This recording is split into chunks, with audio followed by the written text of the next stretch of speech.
ఈ కొమ్మల్లో ఆ కోయిల పాటలు పాడాలి.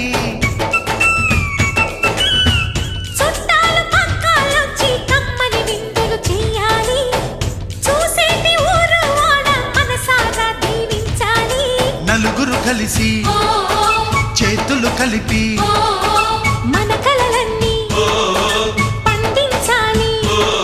ఒక చోట పుట్టని కోడళ్ళు అయ్యారు అమ్మకే కూతుళ్ళు. త్వరలోని ముద్దుగా పుడతారు ఈ తాత పోలికల మనవళ్ళు. ఈ సంతోషాలు సరదాలే మా పండుగలు.